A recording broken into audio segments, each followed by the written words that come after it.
Hey everyone, Tim Schofield here. I think this is one of the videos I've been most looking forward to all year, checking out the brand new Samsung Galaxy Z Fold 2 5G. And if you remember, with my previous Galaxy Fold videos, I talked about how I love the folding design. However, the phone itself needed some improvements, and I think the Z Fold 2 has made a lot of those improvements. So yes, I will be making a lot of videos. I'll probably do a quick check-in video shortly after this one, talking about my experience with the Z Fold 2. So be sure you're subscribed so you're notified when that goes live. Now, I'd like to go ahead and unbox this $2,000 phone. Yes, that is the price point, $1,999.99. Let's take a look what comes in the box, and of course, full hands-on with the Z Fold 2. I'll even get some close-up shots of the phone and that hinge mechanism as well. Let's go ahead and get started. Samsung did send this review unit over for us to check out and giving us early access, so big thanks to them. As you can tell, it's Galaxy Z Fold 2 5G, so yes, it is 5G compatible. And overall, with my experience with foldables, it is the type of phone that I would want in my pocket. Pretty cool presentation. I know with their folds, they do like the butterfly wings. I'm guessing you open this up and you do change the shape of the future. Feel free to read this. Now, with a foldable phone, what's so great about this design is that you can have a phone in your pocket and also something that opens up into a tablet, and that's very enticing for me. Next, we have our Z Fold 2 with some very specific care instructions. Of course, with it being a folding phone, you've got some folding glass up towards the top. There's some precautions you need to take. Make sure you don't have any sharp objects. Don't put anything in between when folding it. Don't remove the screen protector film and install other films on there. Make sure you go to Samsung to have them do that. It is not dust or waterproof. Make sure you don't dunk it in some water, and it contains magnets as well. So very important information about this phone. Setting it to the side, we do have our super fast charging wall adapter, which is USB Type-C, and the included USB Type-C to Type-C cable. You also get the Galaxy Premier service. We'll talk about that in just a second after we boot the phone up. So let's move on to the Z Fold 2 5G. Peel off this plastic.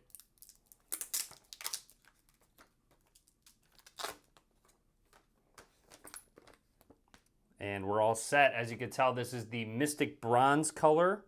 Let's boot the phone up for the first time and take a close look at the hardware. Right away, I'm noticing there's a screen protector pre-installed on the inside, but also one on the outside display. Oh, interesting. It shows the boot up screen on both sides. Now let's take a close look at the hardware. With it folded open, down at the bottom, one of your speakers. Here is that middle hinge. Microphone, USB-C slot for charging.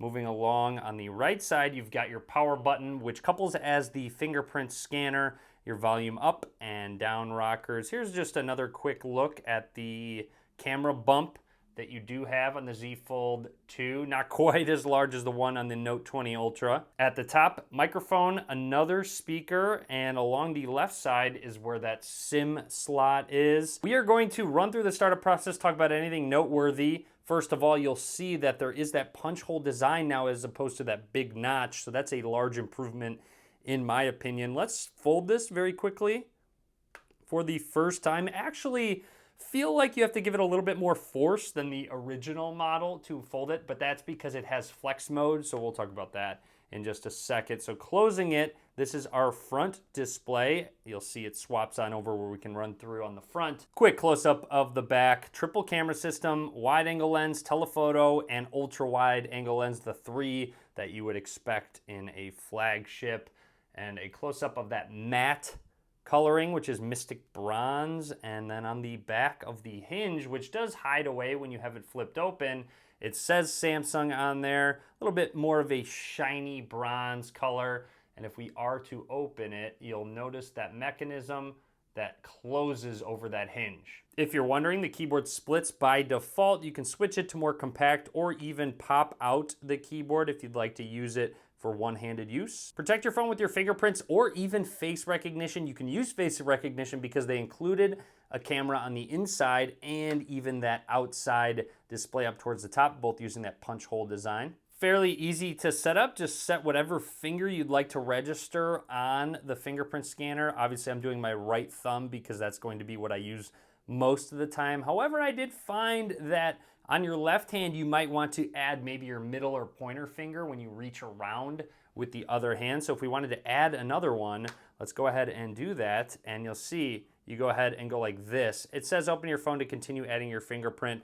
So I'm not gonna make you sit through it, but I would sit there and go like that. Actually, why not? Let's go ahead and register both of them. That way I can test them both once we get to the home screen. It should be very simple. Just lift and set down.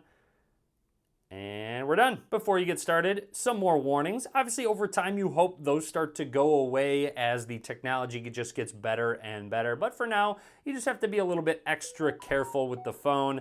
And I'm really excited. Here we are on the Galaxy Z Fold 2 5G. Let's test out the phone. This was also supposed to be in the box, the Galaxy Z Premier service that is included with your Z devices. You get 1 year screen replacement offer.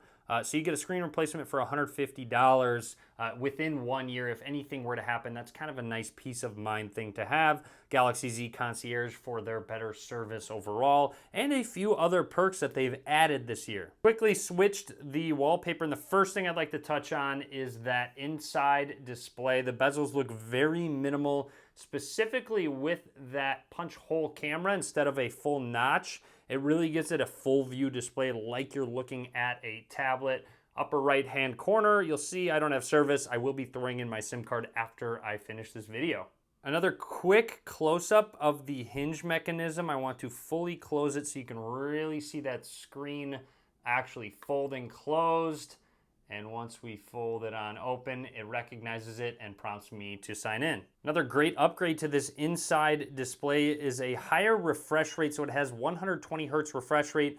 If you jump into display settings, motion smoothness, adaptive goes all the way up to 120 hertz, and it's very noticeable. You can really tell it's smoother. This gives a solid demo. If you go to standard, you get longer battery life, and it bumps it down to that 60 hertz. So nice, you have a choice between the two. A larger front display at 6.2 inches. It is quite tall, but at least it fits the entire screen. So what's nice about that is that it'll be easier to type on. That's one of the big gripes I had with the previous model, was that the front screen was too small, harder to see, harder to type on. If we do want to unlock the phone, we can rest our thumb on that fingerprint scanner. If we press the button, it will unlock it. You can change it so right away when you rest on it, it will unlock. That is in settings. It seems to work well. Now let's test it with the screen open and locking the phone. If you double tap, you'll see it will go to the lock screen wallpapers like so, setting it down. It's actually really quick, as expected, out of a physical fingerprint scanner. So you can choose whether you want it to rest to unlock or press. And obviously it unlocks right away when I do that. But again, looks good with the display open going to these different lock screens. As you remember, registered my middle finger. Let's rest that on, and that worked really well. Let's press the button and hold it on. As you can tell, working great. I might actually register my pointer finger along with my middle finger, and then obviously with my thumb on the right. And another close-up of that hinge mechanism so you can see it. When you close it, it actually gives a very satisfying feel and sound to it. And I have to say, just in my hand, this device feels even more premium than the previous model. I'm actually really excited to use this day to day. And speaking of that hinge, Samsung has what they are calling a flex mode. So for example, if we go into the camera app and let's say we set it down horizontally, we can go ahead and bring it up, and the phone will recognize once the hinge hits a certain angle to go into the flex mode. So now you'll see the viewfinder's only in the top half of the screen. The bottom one, you can press a button, you can switch modes. Maybe you wanted to go into video mode, photo mode. Obviously you can go ahead and take some selfies with this when it's sitting in front of you. Really nice that those capabilities it brings. In the viewfinder, obviously full screen, you can go into ultra wide angle mode to include a lot more into your shot. You can also press the zoom in where it's going to zoom in 2 times. Now, I also want to make note in the upper right hand corner, there's an icon that you can press where you can go ahead and scroll through some of your shots while the viewfinder is still open. So if you're looking at a shot, you can say, oh, I didn't like that one, and then just go ahead and take another quick pick. So that's just a neat little feature in the camera. In the upper left, you will see a cover screen preview option, which is another neat addition. So let's say you're trying to take a picture of someone, they can actually see themselves on the front screen here. So if they want a different angle, they want a different view of themselves, you can. But also if you want to take some selfies with your better lenses. So right now it's using these lenses right here to take a picture and viewfinder here. So you don't have to just use these for your selfies. You can also use the better rear camera. You do have a lot of your other camera modes: pro mode, night mode, live focus for that blurred background effect, and even single take where it's going to take pictures, smart crops, filtered photos, some videos, just a bunch of different things. It's kind of a nice, neat feature if you're maybe you got some action in your shot. So overall, that is one use case of flex mode. Another example of flex mode, let's say you are watching my man Flossie Carter, one of his great videos with white shoes in it. Let's say you go into landscape and it goes into this mode. However, if you start to bend the hinge, it recognizes it right at about that angle, and it will put it in that flex mode where you'll see the top half is just the video, and you can continue going through the bottom half looking at some suggested videos. If you want to drop a comment, maybe give his video a thumbs up. And after using that front screen, it does feel more usable in general with one-handed use. It's nice that it is a bit on the larger side. If I go ahead and compose a message, I could say, hey there, how are you? Still a little narrow, so still a little cramped for typing, but it does feel a little bit better than the previous Fold. I'll need some more time with that. But overall, that is everything I wanted to talk about for now with the Galaxy Z Fold 2 5G. Again, more content coming very soon. Gonna throw my SIM card in there, give you a lot of impressions, opinions on this phone, so be sure to click that subscribe button. Hopefully you enjoyed the video. If you did, be sure to click that thumbs up. As always, guys, thanks for watching.